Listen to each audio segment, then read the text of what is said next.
Le geste est anodin, presque automatique. Pour accéder à un site, on clique sans réfléchir, mais qu'accepte-t-on vraiment ?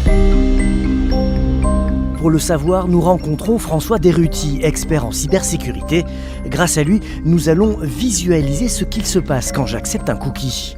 Donc là, on a tout ce qui se passe derrière, en ligne de code, derrière le navigateur quand vous vous baladez sur Internet. À droite, on a le site Internet, donc là, on est sur la page de Google. Et pour l'instant, comme on n'a rien fait, tout est vide. Nous décidons de nous rendre sur un site d'actualité informatique. On a à droite la page d'accueil du site sur lequel on n'a pas accepté ou refusé les cookies encore. Mais il y a déjà un cookie là. Ces cookies, les voici. Chacune de ces lignes avec ses codes obscurs est un cookie. Un petit fichier envoyé par un site Internet directement dans votre ordinateur.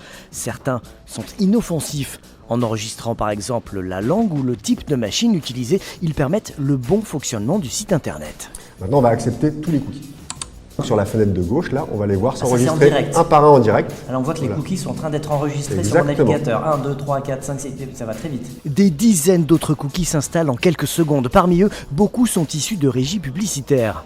Celui-ci, par exemple, il m'attribue un numéro unique. Il permet de suivre ma navigation, car quand nous entrons sur un autre site, On va retrouver notre cookie qui me donne mon numéro d'identification unique et on peut voir que c'est le même que précédemment, 1E, 88, etc. Ça veut dire que notre navigation sera enregistrée de la même façon par cette régie-là qui ensuite pourra commencer à vous envoyer des pubs plus personnalisées. grâce aux cookies qui suivent mes visites, les publicitaires arrivent à mieux cibler les consommateurs et rémunèrent les sites internet en conséquence. Voilà pourquoi certains demandent de payer 1 ou 2 euros par mois en cas de refus des cookies.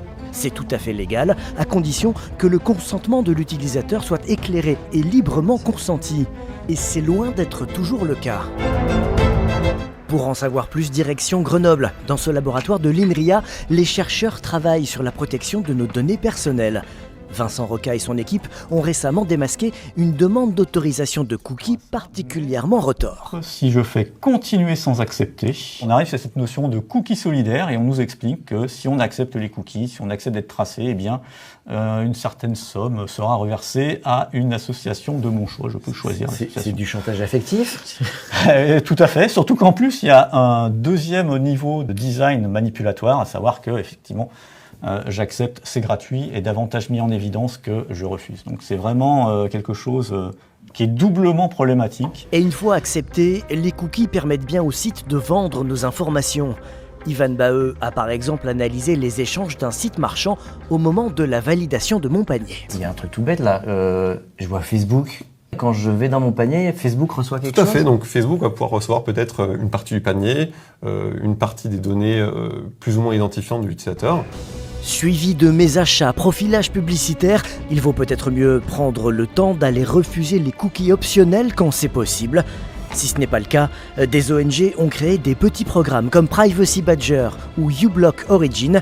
Ils permettent de limiter la surveillance et la fuite de nos données personnelles.